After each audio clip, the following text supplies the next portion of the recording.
এইভাবে দাওয়াত দিয়েছেন। শেষ পরিণতি, যাই হোক সময় হয়ে গেছে, আর আমি কথা বাড়াবো না। হযরত আসমান খনি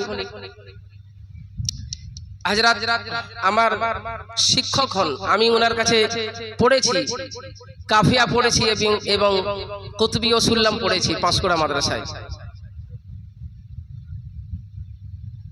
আমার মুহতারাম মুকাররম শিক্ষক হন। তো যাই হোক দোস্ত, শেষ পরিণতি কিন্তু ভয়াবহ হয়েছিল, ভয়াবহ। যখন প্লাবন আসে, একটা মেয়ে তার বাচ্চাকে, তার সন্তানকে নিয়ে পেরেশান, কি হবে, ছুটছে। ব্যাপক ধরনের পানি আসছে, প্লাবন,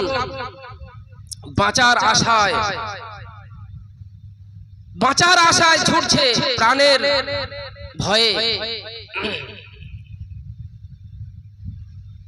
যে এক জায়গায় গুহাতে, পাহাড়ে উঠেছেন, পানি আসছে, দ্রুত গতিতে পানি বাড়ছে,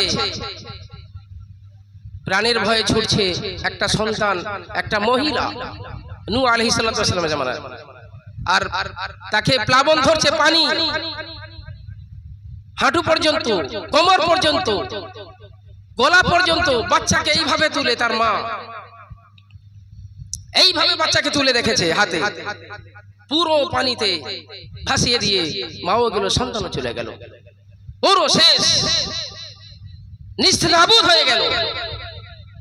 অল্প সংখ্যক মাননেওয়ালাদেরকে আল্লাহ তাআলা বাঁচিয়ে নিলেন, ইজ্জত দিলেন, সব শেষ হয়ে গেছিল। আল্লাহর প্রয়োজন নাই আমাদের, আল্লাহর প্রয়োজন নাই, আমাদের প্রয়োজন আছে। আল্লাহ যদি নারাজ হন, দুনিয়াও অনিবার্য ধ্বংস, আখিরাত অনিবার্য ধ্বংস। আল্লাহকে নারাজ করে কোথায় যাব আমি?